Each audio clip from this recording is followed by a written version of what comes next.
साध संगत जी, प्रेम से कहना धन निरंकार जी। स्वागत है आप सभी का आपके ही चैनल पर। हाजिर हूँ मैं आप सभी के लिए एक दिल को छू लेने वाली साखी लेकर।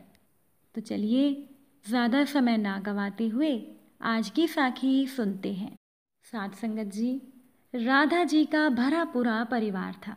उनके 2 बेटे थे, बड़ा बेटा राघव और छोटा बेटा नीरज। बड़ा बेटा राघव अपने नाम की तरह ही शांत और सौम्य स्वभाव का था, लेकिन राघव की पत्नी रमा का स्वभाव बिल्कुल उसके विपरीत था। एक दिन की बात है कि राधा जी की अपनी बहू रमा से किसी बात पर कहा सुनी हो जाती है, तो राघव अपनी माँ को समझाते हुए कहता है, माँ, आप क्यों परेशान हो रही हैं? रमा जुबान की तेज़ है, लेकिन वो दिल की बुरी नहीं है। आप तो उसे जानती ही है ना।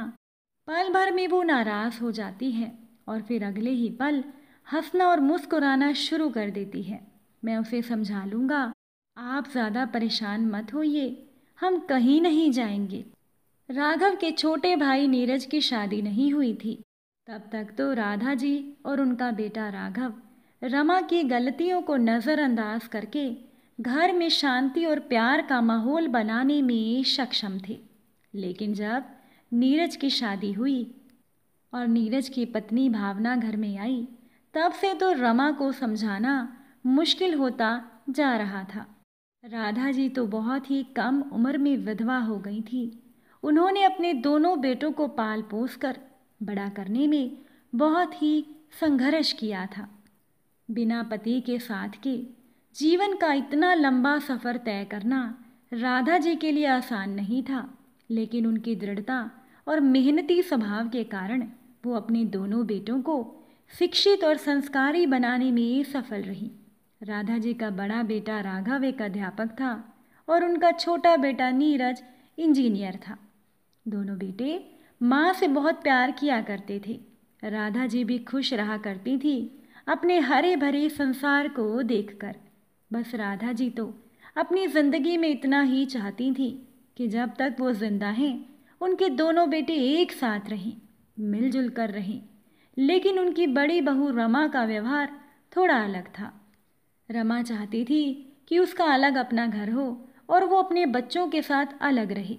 राघव ने तो अपनी शादी से पहले ही एक फ्लैट ले लिया था और उसने वो फ्लैट किराए पर दे रखा था। रमा को ये बात पता थी और घर में अगर कोई भी लड़ाई झगड़ा होता तो रमा अलग रहकर जाने की जिद किया करती थी पति राघव से। राघव बहाने बनाकर रमा को शांत कर देता, क्योंकि वो चाहता था कि मेरी माँ की इच्छा पूरी हो। और आज भी दोनों बहुओं में झगड़ा हो गया। रमा ने अपनी सास के साथ भी गलत व्यवहार किया था और फिर रमा ने घर छोड़कर जाने की धमकी भी दे दी थी। छोटी बहू भावना भी परिवार की शांति और खुशी के लिए अपनी जेठानी के द्वारा किया गया बुरा व्यवहार सहन कर लिया करती थी।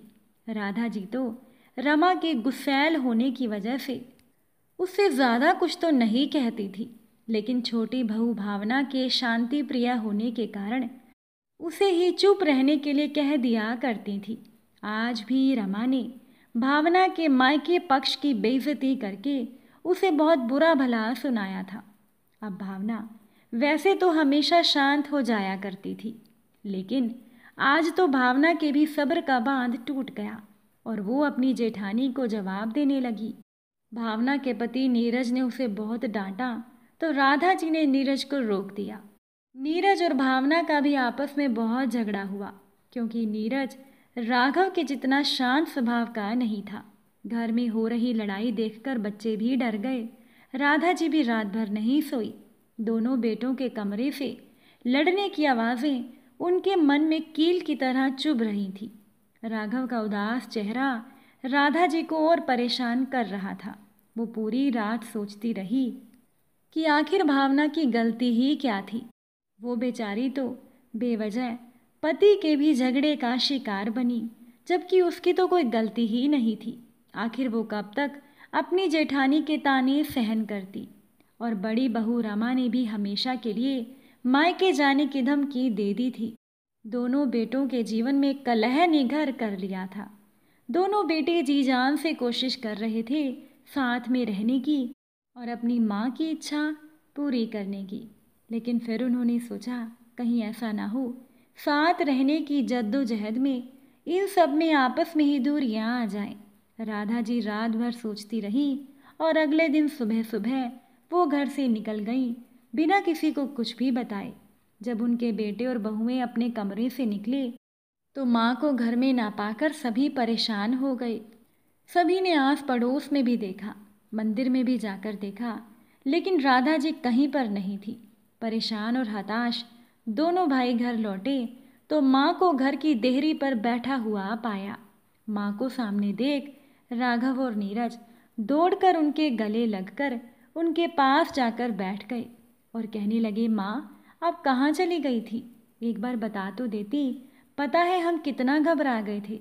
राधा जी ने कहा, नहीं बच्चों, घबराने की तो ज़रूरत नहीं है। घर में जो भी समस्या हो रही है मैं उसी का हल ढूंढने गई थी। राधा जी ने कहा तो राघव ने हैरानी से पूछा, माँ हम कुछ समझे नहीं। राधा जी ने राघव से कहा कि राघव, मैं तेरे नए घर पर गई थी, वहाँ पर रह रहे किराएदार से मिलने, और मैंने उन्हें घर खाली करने के लिए बोल दिया है। 1 सप्ताह का समय दिया है, उसके बाद तुम रमा और अपने बच्चों को लेकर वहाँ चले जाना। राघव ने कहा, माँ मैं कहीं नहीं जाऊँगा, मैंने कहा था ना, आप क्यों परेशान हो रही हैं? तब माँ ने कहा, राघव मैंने तुमसे पूछा नहीं, तुम्हें बताया है।